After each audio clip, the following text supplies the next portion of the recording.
வீட்டுக்கு முன்னாடி தலைவாசப்படியில் நிறைய பேர் வாஸ்து ரீதியாக பார்த்தீங்கன்னா கண்ணாடி வைங்க அப்படின்னு சொல்லுவாங்க. அது எதற்காக அப்படின்னு முதல்ல தெரியணும். கண்ணாடி வச்சா மாத்திரம் வாஸ்து பிரச்சனைலாம் தீந்துருமா, இல்லை கண்ணாடியில் பிரதிபலிக்கிறதுனாலேயே நமக்கு கண் தோஷங்கள் கண் திருஷ்டிகள்லாம் போயிடுமா? அதனுடைய உண்மையான அர்த்தம் நமக்கு தெரிஞ்சுக்கிட்டோம்னு வச்சிங்களேன், கண்ணாடி நம்ம வீட்டில் வைப்போம். அது கிழக்கு பார்த்து வைக்கணுமா, அல்லது மேற்கு பார்த்து வைக்கணுமா, வடக்கு தெற்கில் வைக்கணுமா அப்படிங்கிறதெல்லாம் அந்தந்த வீட்டு வாஸ்து பார்த்து நம்ம தெளிவாக முடிவெடுக்கணும். சார் பொதுவாகவே எல்லோரும் கிழக்கு பார்த்து தான் சார் வைக்கிறாங்க அப்படின்னு பிளெண்டாக நம்ம முடிவெடுக்க முடியாது. பொதுவாகவே ஒரு வீட்டில் வாஸ்து தோஷம் இருக்குது அப்படின்னா சங்கு ஸ்தாபனம் பண்ணுவாங்க. அதுக்கப்புறம் எளிமையான பரிகாரங்கள் என்ன அப்படின்னு கேட்டிங்கன்னா, இந்த கண்ணாடி வைக்கிறது மிகப்பெரிய திருப்பத்தை நிச்சயமாக கொடுக்கும். அது எப்படி கொடுக்கும் அப்படிங்கிறதான் இந்த நிகழ்ச்சியில் நம்ம பார்க்க போகிறோம்.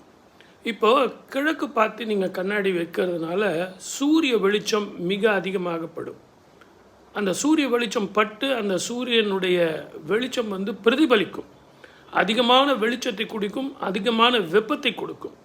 அந்த வீடு சந்திர வாஸ்துவாக இருந்தால் இந்த சூரியன் அது வெளிச்சம் அதிகமாக வரும்போது மிகப்பெரிய மன நிம்மதி, ஆரோக்கியம், பணப்பிரச்சனை மனப்பிரச்சனை தீரும், பணம் வீட்டில் தங்கும்.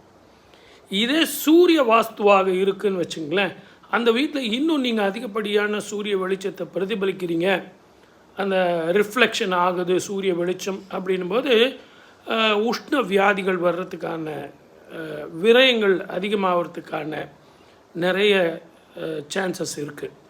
அதனால தான் முதல்ல வாஸ்து பார்த்து அந்த வாஸ்துவில் உங்களுக்கு என்ன ரெக்குயர்மெண்ட்டுங்கிறத பார்க்கணும். அதற்கு தகுந்த மாதிரி தான் இந்த கண்ணாடி வைக்கணும். வாஸ்து கண்ணாடி வைக்கலாமா, இல்லை சாதாரண கண்ணாடி வைக்கலாமா, வியாபாரம் பண்ணுற இடத்துல வைக்கலாமா, வீட்டில் வைக்கலாமா, இதெல்லாம் அதுக்கு உண்டான சில விதிமுறைகள் இருக்குது. தெருக்குத்துக்கு சில பேர் வைப்பாங்க. அதெல்லாம் கொஞ்சம் ரசவாதமான ஒரு பரிகாரம். ரொம்ப ஜாக்கிரதையாக வைக்கணும். விஷயம் தெரிஞ்ச வாஸ்து ஆட்களை கூட்டிகிட்டு போய் அதை பார்க்கணும். அதே மாதிரி எதிர்கடையை பிரதிபலிக்கிற மாதிரியோ, எதிர் வீட்டை பார்க்குற மாதிரியோ, ஃப்ளாட்டை பார்க்குற மாதிரியோ விற்கிறதுங்கிறது கொஞ்சம் பார்க்கணும். அதே மாதிரி எதிர் வீட்டில் இருக்கிற லெட்ரின் பாத்ரூமை இது பிரதிபலிக்கிற மாதிரி இருந்ததுன்னா இன்னும் நமக்கு நிறைய பிரச்சனைகள் கொடுக்கும். எது எப்படி இருந்தாலும் வாஸ்து ரீதியாக அந்த நிபுணர்களை கேட்டு இந்த கண்ணாடி வச்சிங்கன்னா நிச்சயமாக உங்களுக்கு 100% பலன் கொடுக்கும். கண்ணாடிக்கு அவ்வளவு பலம் இருக்குது.